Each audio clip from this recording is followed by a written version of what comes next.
ফুটবলে এক ম্যাচে টাইব্রেকারে পেনাল্টির সংখ্যা থাকে ৫টি করে। এই তো বিশ্বকাপে মাত্র ৪ শটে নিষ্পত্তি হয় খেলার। সাধারণত ম্যাচের ফলাফল বের করে আনার জন্য ৫টি শট যথেষ্ট। তবে ৫টি শট শেষে যদি কখনো কখনো বেশি শটের দরকার হয়, তবে ৬ নম্বর শট হতে শুরু হয় সাডেন ডেথ। সেখান থেকে প্রতি পেনাল্টি যদি দুদল স্কোর করে কিংবা মিস করে, তবে একটি করে শট বাড়তে থাকবে। আর কোনো কারণে যদি এক দল মিস করে আর অন্য দল গোল করে, তবে খেলা সেখানে শেষ। সাডেন ডেথের একটা বড় সুবিধার দিক হচ্ছে এই খেলা বেশি দূর এগিয়ে যায় না। ৭-৮ কিংবা বড়জোর ১০টি রাউন্ড পেনাল্টি পর্যন্ত খেলা গড়ায়। যদিও সেটা দেখা বেশ দুঃসাধ্য।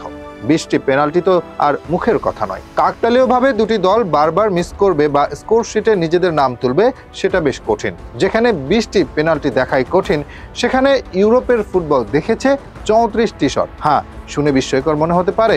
ভাবতেই পারেন এতগুলো শট কিভাবে হয়েছে। তবে এটাই হয়েছে একবার, সেটাও ২০২৪ সালে।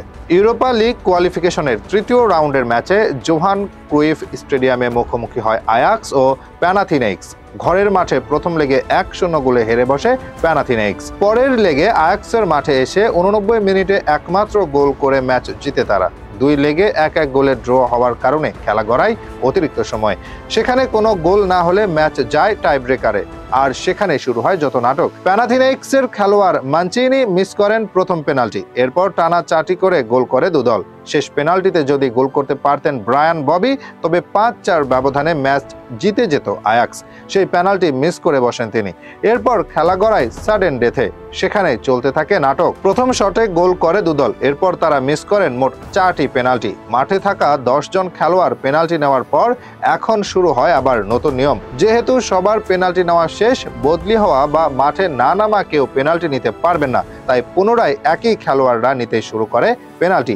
কাকতালীয়ভাবে ব্রায়ান ববি দুবারই মিস করেন পেনাল্টি। শেষ শটে এসে টনি ভিহেরা পেনাল্টি মিস করলে সুযোগ আসে আয়াক্সের সামনে। অ্যান্টন গায়েই সেখানে গোল করে দলকে এনে দেয় ১৩-১২ ব্যবধানের অবিশ্বাস্য এক জয়, যা তাদেরকে এনে দেয় ইউরোপা লিগের টিকিট। ম্যাচটি ১২-১৩ ব্যবধানে শেষ হলেও সব মিলিয়ে দুদলের খেলোয়াড়দের নেওয়া শটের সংখ্যা ৩৪টি। যদিও এটাই ফুটবলের ইতিহাসে সবচেয়ে বেশি টাই ব্রেকারে নেওয়া পেনাল্টি সংখ্যা নয়। ডিমোনা ও তেল আবিবের মধ্যকার এক ম্যাচের রেকর্ড ৫৬টি পেনাল্টি লাগে খেলার নিষ্পত্তি হতে।